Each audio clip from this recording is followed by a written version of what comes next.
ठीक है, professor Keynes ने इक्विलिब्रियम डिटरमाइन करना हमको बताया है और इसे कीनीशियन थ्योरी बोला जाता है। बेटा प्रोफेसर कीन्स के हिसाब से ये कहा जाता है कि कोई भी इकोनॉमी जो होती है इक्विलिब्रियम पे, इक्विलिब्रियम मतलब एक ब्रेक इवन पॉइंट होता है, मतलब बराबरी का पॉइंट होता है, तब आती है जब हमारी जो एग्रीगेट डिमांड होती है गुड्स एंड सर्विस की। एग्रीगेट डिमांड का मतलब क्या है, एज अ इकोनॉमी हम जितने गुड्स एंड सर्विस की डिमांड करते हैं वो इक्वल हो जाती है एग्रीगेट सप्लाई के। ठीक है, फिर रिपीट करता हूं, कीनीशियन थ्योरी का कहना है कि एक इकोनॉमी इक्विलिब्रियम पे तब आती है जब एग्रीगेट डिमांड जो होती है किसी गुड्स की एग्रीगेट सप्लाई के बराबर आ जाती है। तो कभी भी याद रखो इकोनॉमी में इक्विलिब्रियम तब अचीव होता है जब आपकी डिमांड जो होती है एग्रीगेट डिमांड एग्रीगेट सप्लाई के बराबर आ जाए। फॉर एग्जाम्पल हमारी इंडियन इकोनॉमी की सारी फर्म्स ने मिलकर 100 यूनिट्स बनाए, तो ये 100 यूनिट्स बेटा आउटपुट है। अब हमारी इकोनॉमी में क्या है, पूरे 1000 यूनिट्स बनाए, 1000 यूनिट आउटपुट बनाया। अब पूरे 1000 यूनिट्स की डिमांड है और ये 1000 यूनिट जो है फर्म सप्लाई करने को तैयार है। तो ऐसी सिचुएशन है कि जितने यूनिट्स बने हैं, जितनी डिमांड है उसकी उतनी सप्लाई भी। अगर लोग 1000 यूनिट डिमांड कर रहे हैं तो फर्म भी 1000 यूनिट सप्लाई करने को तैयार है। तो ये इक्विलिब्रियम पॉइंट या इक्विलिब्रियम पोजीशन कहलाता है। इसको हम डिनोट किससे करते हैं, AD is equal to A S से। क्या आप बताओ ये बात मेरी समझ आई कि नहीं आई, हाँ या ना? बोलो, मैंने जो बोला आपको समझ आया कि नहीं, हाँ या ना? यस। इक्विलिब्रियम कौन सी पोजीशन है, जहां पर जितना बनाया जाए मतलब जितना सप्लाई किया जाए उसकी उतनी बराबर डिमांड हो, मतलब एग्रीगेट डिमांड के बराबर ही एग्रीगेट सप्लाई हो। अब जैसा कि आपको एडीएस मैंने पहले भी बताया है, तो इससे मैं एक और इक्वेशन डिराइव कर सकता हूं, ध्यान से देखना, अच्छे से सीखना। एडी का फॉर्मूला मैंने आपको क्या बताया है, एग्रीगेट डिमांड मतलब क्या होता है, कंजम्पशन प्लस इन्वेस्टमेंट होता है, और एग्रीगेट सप्लाई का मतलब मैंने क्या बताया आपको, कंजम्पशन प्लस सेविंग होता है। आपको ध्यान आ रहा है, ऐसा मैंने बताया है आपको। एडीएस की शीट भी आपके पास है, एग्रीगेट डिमांड की, जो एक्सपेंडिचर को डिनोट करता है। तो एक्सपेंडिचर का मतलब क्या, कितना कंज्यूम कर रहे हो, कितना इन्वेस्ट कर रहे हो। और एएस इनकम को डिनोट करता है, मतलब कितना कंज्यूम कर रहे हो, कितना सेव कर रहे हो। तो अगर मैं AD is equal to AS को तोड़ूं तो एडी का फॉर्मूला क्या है, C plus I, consumption plus investment, और एएस का है सी प्लस एस। अब यदि इसमें से मैं C और C को काट दूं तो क्या बच रहा है आपका, I is equal to S, माने investment is equal to saving. तो कीन्स का ये कहना है कि इक्विलिब्रियम तब अचीव होता है बेटा जब AD is equal to AS हो या फिर S is equal to I हो, मतलब जितना सेविंग हो रही है इकोनॉमी में उतना ही इन्वेस्टमेंट हो रहा है। तो ऊपर वाले ही इक्वेशन से नीचे वाला देखो, मैं आपको डिराइव करके बताया, एडी का फॉर्मूला सी प्लस आई और एस का है सी प्लस एस। सी और सी अगर कटता है तो S is I is equal to S बचा, मतलब S is equal to I. तो इस हिसाब से आपको ये दोनों अप्रोचेस पढ़नी होगी इक्विलिब्रियम में, और एग्जाम में आपको ये 6 नंबर 4 नंबर 3 नंबर सब में पूछता है। तो अगर आपसे एग्जाम में पूछ दिया कि इक्विलिब्रियम के लिए दो अप्रोचेस कौन सी है, तो आपका आंसर होगा सर, एक अप्रोच है हमारी एडीएएस अप्रोच और दूसरी अप्रोच को बोलते हैं एसआई अप्रोच, मतलब सेविंग और इन्वेस्टमेंट अप्रोच।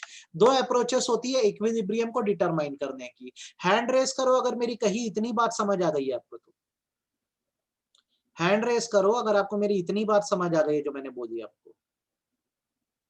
इक्विलिब्रियम मतलब इक्वल पोजीशन है जब हमारी डिमांड और सप्लाई इक्वल हो जाती है। इसको और डिकोड करके हम saving is equal to investment भी बोल सकते हैं। तो दो अप्रोच से हमें इक्विलिब्रियम डिटरमाइन करना होता है, एक होता है एडीएस अप्रोच और दूसरी होता है एसआई अप्रोच। आज की क्लास में मैं आपको एडीएस अप्रोच बताने वाला हूं। एग्जाम में इससे तुमको 3 नंबर का क्वेश्चन आएगा और 6 नंबर का क्वेश्चन आएगा, और ये पक्का है कि एडीएस अप्रोच से आएगा ही आएगा। अप्रोच क्या कहती है समझ लो, अप्रोच ये कहती है कि हमारी इकोनॉमी में या हमारे नेशनल इनकम को इक्विलिब्रियम तब मिलता है जब एग्रीगेट डिमांड जो है, एग्रीगेट डिमांड जो है एग्रीगेट सप्लाई के इक्वल हो जाती है। कहने का मतलब ये है कि एक फर्म जब कोई चीज प्रोड्यूस करती है तो उससे इनकम ही अर्न करेगी। तो उसका इक्विलिब्रियम पॉइंट क्या है? जब उसने जितना सप्लाई किया मार्केट में उस चीज की उतनी बराबर डिमांड हो। तो यहाँ पर इक्विलिब्रियम कंडीशन होती है AD is equal to AS। जितना मार्केट में डिमांड है उतनी ही मार्केट में सप्लाई है।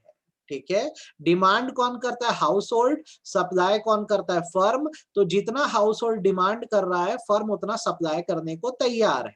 ठीक है, आप बताओ हाँ या ना करके आपको मेरी बात समझ आई कि सिर के ऊपर? ADAS अप्रोच क्या बोलती है कि हमारे नेशनल इनकम को या इकोनॉमी को इक्विलिब्रियम तब मिलेगा जब एग्रीगेट डिमांड एग्रीगेट सप्लाई के बराबर होगा। आप हाँ या ना में बताओ, आपको मेरी कही गई बात समझ आई कि नहीं है? बोलो। Yes sir. यस सर, आ गई। अब AD का फॉर्मूला क्या होता है बेटा? एग्रीगेट डिमांड को हम कंजम्पशन प्लस इन्वेस्टमेंट भी बोलते हैं, और AS को हम इनकम भी कहते हैं, Y से भी डिनोट करते हैं। तो आपको ये भी याद रखना है कि AD is equal to AS का मतलब क्या हो सकता है? AD is equal to AS का मतलब हो सकता है Y is equal to C plus I, भूलना मत। Income is equal to consumption plus investment. ये फॉर्मूले डिराइव करना आपको आना चाहिए। एग्रीगेट डिमांड मतलब कंजम्पशन प्लस इन्वेस्टमेंट है। एग्रीगेट सप्लाई को हम इनकम से भी, Y से भी डिनोट करते हैं, तो Y is equal to C plus I। ये याद रखना काम आएगा। ठीक है, रटना पड़ेगा तो रट दे। कुछ अजम्पशंस हैं। अगर 6 नंबर का क्वेश्चन एग्जाम में आया डू राइट, आपको बोलेगा एक्सप्लेन ADAS अप्रोच, तो देखो ऐसे एक्सप्लेन करना है। पहले इंट्रोडक्शन लिखना, equilibrium level of national income is determined by that point, उस पॉइंट से where aggregate demand is equal to aggregate supply. एकदम प्यारा सा डब्बा बनाना, लिखना equilibrium condition is AD is equal to AS, मतलब aggregate demand is equal to aggregate supply. ऐसे इक्वेशन डिराइव करके लिखना, आंसर ऐसे ही लिखना। अगर 6 नंबर का आया तो अजम्पशन लिखना, और अगर क्वेश्चन 3 नंबर का आया तो डू नॉट राइट, मत लिखना, क्योंकि वो लेंदी हो जाएगा, ओवर राइटिंग हो जाएगी। तो देखो क्या होता है जब हम इस अप्रोच पे जाते हैं इक्विलिब्रियम की, कि ADAS अप्रोच है, तो इसमें कुछ अजम्पशन है। अजम्पशन नंबर 1, प्राइजेस पे कोई चेंज नहीं आएगा, प्राइस हमेशा कांस्टेंट रहेंगे, रटना पड़ेगा आपको। नेक्स्ट, आप जो इक्विलिब्रियम अभी डिटरमाइन करेंगे वो शॉर्ट रन में करेंगे। शॉर्ट रन में करने का मतलब ये है कि सारे फैक्टर ऑफ प्रोडक्शन में चेंज नहीं लाओगे। ठीक है, रट डालना। तीसरा, आपका इन्वेस्टमेंट ऑटोनोमस नेचर का है, मतलब गवर्नमेंट की तरफ से इन्वेस्टमेंट है जो कंटिन्यूअस हो रहा है। आपको मैंने ऑटोनोमस इन्वेस्टमेंट पहले ही बताया हुआ है। नेक्स्ट अजम्पशन, इकोनॉमी में सिर्फ 2 ही सेक्टर है, हाउस होल्ड और फर्म, गवर्नमेंट नहीं है, ये अज्यूम किया जाता है। और आखिरी, इकोनॉमी हमारी क्लोज्ड है, मतलब कोई इंपोर्ट एक्सपोर्ट नहीं है, जो purchase and sale, demand and supply है वो देश के अंदर ही हो रही है। ये अजम्पशन है। 6 नंबर में आए तो जरूर लिखो, और 3 नंबर में आए तो मत लिखो। ठीक है, थोड़ा सा ध्यान रखो इस बात का। प्राइस लेवल कांस्टेंट है। ठीक है, शॉर्ट रन में आप इक्विलिब्रियम डिटरमाइन कर रहे हो। आपका जो इन्वेस्टमेंट एक्सपेंडिचर है ऑटोनोमस नेचर का, मतलब कॉन्स्टेंटली एक ही तरह का इन्वेस्टमेंट होता रहेगा एक रेट पे। इकोनॉमी में 2 सेक्टर है, हाउस होल्ड और फर्म, गवर्नमेंट नहीं है। और लास्ट, इकोनॉमी क्लोज है, कोई फॉरेन ट्रेड नहीं होता, मतलब इंपोर्ट एक्सपोर्ट को हम काउंट नहीं करते। आप बताओ ये जो एजम्पशन आपको दिख रहे हैं, समझ भी आ रहे हैं कि नहीं, हाँ या ना? आपको अजम्पशन रट डालना है। अगर 6 नंबर का क्वेश्चन है तो लिखना, प्रेजेंटेशन भी बता दे रहा हूं आपको। एक्सप्लेन ADAS अप्रोच आया तो देखो ऐसे ही पूरा लिखना। अब ये कर दिए, अब एग्जामिनर को एक स्केड्यूल बना के दिखाना। स्केड्यूल में क्या क्या पॉइंट देना, हम इनकम को शो करेंगे, कंजम्पशन को शो करेंगे, सेविंग को शो करेंगे, इन्वेस्टमेंट को शो करेंगे। फिर AD निकालेंगे। AD मतलब C प्लस I है। C प्लस I मतलब क्या? Consumption plus investment. और AS निकालेंगे क्या? C plus S, consumption plus saving. चलिए देखते हैं कैसे निकाल सकते हैं हम। हमारे पास इनकम दी हुई है 0, 100, 200, 300, 400, 500, 600। ये क्या हो रहा है बेटा? कांस्टेंट लेवल पे इंक्रीज हो रही है। हर बार आप 100 रुपए से कमाई बढ़ा रहे हो। आपका कंजम्पशन मैंने बोला 0 लेवल पे भी कुछ ना कुछ कंजम्पशन होता है, जैसे 60 यूनिट का हो रहा है। इसको क्या टर्म दिया जाता है, आप बताओ मेरे को, क्या बोलते हैं इसको? 0 लेवल पे जो कंजम्पशन होता है उस कंजम्पशन को क्या कहा जाता है, बताओ? Autonomous consumption. Sir, autonomous consumption. और इसको डिनोट किस सिंबल से करते हैं? C बार। अब ये तुमको खुद बनाना आ जाना चाहिए। जब इनकम 0 है तो देखो कंजम्पशन 60 का दे दिया अपन, उसके बाद कंजम्पशन देखो कांस्टेंट लेवल से बढ़ता जाता है। तो आप कोई भी एक फिगर से बढ़ा सकते हो, 40 से बढ़ा दो, 60 से बढ़ा दो। जैसे मैंने अपने एग्जांपल में 70 से बढ़ाया, तो 60 से 130 हुआ, 130 से 200, 200 से 270, 270 से 340, 340 से 410, 410 से 480। अगर इनकम कांस्टेंट लेवल 100 से बढ़ रही है तो मेरा कंजम्पशन 70 के लेवल से बढ़ रहा है। आप बताओ ये दो बातें, इनकम और कंजम्पशन, आपको समझ आया कि नहीं, हाँ या ना? Yes sir. आगे आप भाई, अब सेविंग जैसे तुमको निकालना है तो सेविंग को आपको कैलकुलेट करना पड़ेगा। तो सेविंग का मतलब क्या होता है? Saving is equal to income minus consumption, Y minus C करोगे तो सेविंग आ जाएगी आपकी। ठीक है सर, ये कैसे कर, बिल्कुल नहीं समझ आया यार। आप करते हो ना, ऐसा करते हो ना, इनकम इज इक्वल टू क्या, कंजम्पशन प्लस सेविंग। कल का मेरा न्यूमेरिकल शीट देखना जरूर। तो अगर तुमको सेविंग निकालना है तो क्या करना होगा, y माइनस सी करना होगा। तो करो y माइनस सी, 0 minus 60 minus 60, 100 minus 130 minus 30, 200 minus 200 0, 300 minus 270 30, 400 minus 340 60, 500 minus 410 90, 600 480 120। बताओ सेविंग निकालना आया कि नहीं आया? सेविंग निकालना आया कि नहीं? Yes sir. आ गया भाई। इन्वेस्टमेंट तुम्हारा देखो दो तरह का मैंने तुमको पढ़ाया है। प्राइवेट सेक्टर जो करता है उसको इंड्यूस्ड बोलते हैं, और जो गवर्नमेंट करती है उसको ऑटोनॉमस बोलते हैं, जो कांस्टेंट रहता है। तो आपको मैंने बताया है कि आप जब भी डिटर्मिनेशन ऑफ इनकम पढ़ेंगे तो ऑटोनॉमस इन्वेस्टमेंट को ही आप लोगे। ऑटोनॉमस इन्वेस्टमेंट को आप लोगे जो कांस्टेंट रहती है, एक लेवल पे चलती है। इनकम कितना भी बड़े, इन्वेस्टमेंट उतना ही होता है गवर्नमेंट की तरफ से। अब एडी कैसे निकाल रहे हैं अपन? तो एडी अपन निकाल रहे हैं कैसे, कंजम्पशन को मतलब और इन्वेस्टमेंट को ऐड करके। तो ये हमारा एडी आ गया। ठीक है, कैसे आया, 60 प्लस 60 120, 130 प्लस 60 190, ये हमारा एडी आ गया। हम एएस किस तरह से निकाल रहे हैं, कंजम्पशन प्लस सेविंग को ऐड कर रहे हैं। ये मेरा कंजम्पशन है, ये मेरी सेविंग है। तो पहली बार में देखोगे तो 60 plus minus 60 0, 130 plus minus 30 100, 200 minus 0 0, 270 minus 30 sorry 270 plus 30 300, 340 plus 60 400, 410 plus 90 500। तो ये हमने क्या किया, एएस निकाल दिया। अब आप बताओ आपको एडी और एएस निकालना समझ आया कि नहीं? एडी निकालने के लिए कंजम्पशन प्लस इन्वेस्टमेंट करो, एएस निकालने के लिए कंजम्पशन प्लस सेविंग करो। आप समझ पा रहे हो कि नहीं समझ पा रहे हो, ये बताओ, हाँ या ना? आपको ये समझ आया कि नहीं, फटाफट बोलो बेटा।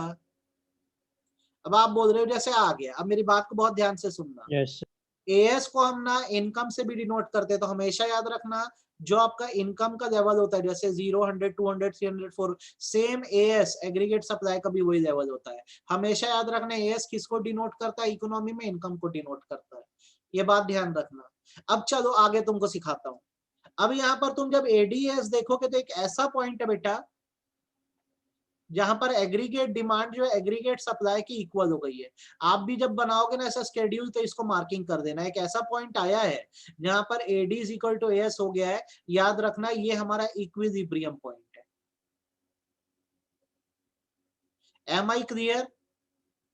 एक ऐसा पॉइंट आया है जहां पर एग्रीगेट डिमांड जो है एग्रीगेट सप्लाई की इक्वल हो गई। क्या आपको क्लैरिटी आई कि नहीं आई, हाँ या ना? Yes sir. हो गया। तो ये बन गया भाई हमारा स्केड्यूल। अब हम क्या करते हैं, नीचे इसको डायग्राम में एकदम प्यारे से डायग्राम में शो करते हैं, और बहुत अच्छे से सीख लेना, डाउट नहीं आना चाहिए आपको। ठीक है, आप क्या करेंगे जब डायग्राम बनाएंगे तो एक्स एक्सिस में आप इनकम को या आउटपुट को शो करोगे। यार जितना प्रोड्यूस करोगे उतना ही तो इनकम कमाओगे ना। और वाई एक्सिस में आप क्या करना, एडी और एएस को शो करना, एग्रीगेट डिमांड और एग्रीगेट सप्लाई को। अब आप देखो एएस की जब मैं बात करता हूँ एग्रीगेट सप्लाई की, तो ये किस पॉइंट से स्टार्ट हो रहा है, एग्रीगेट सप्लाई 0 के पॉइंट से स्टार्ट हो रहा है और कॉन्स्टेंटली बढ़ता है। मैंने जब शुरू में भी आपको पढ़ाया तो बोला एएस 45 डिग्रीज के हिसाब से बढ़ता है। यहाँ पे हमने मार्क कर दिया 45 डिग्री। अब जब आप एडी देखोगे तो जीरो लेवल ऑफ इनकम पे भी देखो कुछ ना कुछ तो कंजम्पशन होता ही है। उस हिसाब से एग्रीगेट डिमांड भी above the point of origin चालू हो रही है, 120 से स्टार्ट हो रही है, जीरो से चालू नहीं हो रही है। तो ये अपना कहां से हो गया, एक लीनियर कर्व बन गया एडी का। आप बताओ एडी और एएस का कर्व समझ आया कि नहीं आया? आप बताओ एडी और एएस का कर्व बनाते समझ आया कि नहीं? एएस जो है वो जीरो से चालू हो रहा है और 45 डिग्री के एंगल में बनता है, हमेशा याद रखो। एडी जो है वो अबव द ओरिजिन चालू होती है, 0 पॉइंट के ऊपर चालू होती है। तो कहां से शुरू हो रहा है? 120 के पॉइंट से। ये मान लो मेरा 120 का पॉइंट है, मेरा एडी का कर्व हो गया। आप बताओ पहले आपको एडी और एएस का समझ आया कि नहीं? हाँ या ना? अब क्या होता है, ध्यान से देखो, जिस पॉइंट पे एडी और एएस मीट करते हैं, मतलब इक्वल होते हैं, वो तुम्हारा इक्विलिब्रियम पॉइंट है। मैं इसको ई से डिनोट करता हूं, इसे मैं ई से डिनोट करता हूं, ठीक है? इसे मैं ई से डिनोट करता हूं, ठीक है? और मैं इस पॉइंट को नीचे जोड़ देता हूं और मैं इसे y से डिनोट करता हूं। अब मैं जो बोलूंगा मेरी बात को थोड़ा सा ध्यान से सुनना। इतना प्यारा डायग्राम ऐसे एग्जाम में बना के आना। ये जो आपका ओ वाई है, यहाँ पर ये जो ओ से वाई तक है, ये उस लेवल ऑफ आउटपुट को बताता है, उस लेवल ऑफ आउटपुट को बताता है where AD is equal to AS। मतलब ये OY जो है उस प्रोडक्शन को डिनोट कर रहा है बेटा, जिस लेवल पर जितनी डिमांड है उतनी सप्लाई है। मतलब अगर यहाँ प्रोड्यूसर ने 1000 यूनिट बनाया है तो 1000 यूनिट की मार्केट में सप्लाई अवेलेबल है और 1000 यूनिट की डिमांड भी है। आप बताओ आपको OY का कंटेक्स्ट समझ आया कि नहीं? हाँ या ना? ये जो O मतलब इनिशियल पॉइंट से लेकर इक्विलिब्रियम से जोड़ा हुआ Y पॉइंट है, इतने लेवल पर जो आपका प्रोडक्शन है पूरा मार्केट में कंज्यूम हो जाने वाला है, क्योंकि जितनी आप सप्लाई कर रहे हो उतनी ही मार्केट में डिमांड है। आप बताओ आपको ये बात समझ आई कि नहीं? हैंड रेज करके फिर रिपीट कर दूं क्या अपनी बात को मैं? देखो, एक कर्व है एग्रीगेट सप्लाई का, एक कर्व है एग्रीगेट डिमांड का। यहाँ पे दोनों पॉइंट मीट कर रहे हैं तो AD is equal to AS हो रहा है। अब मैं जब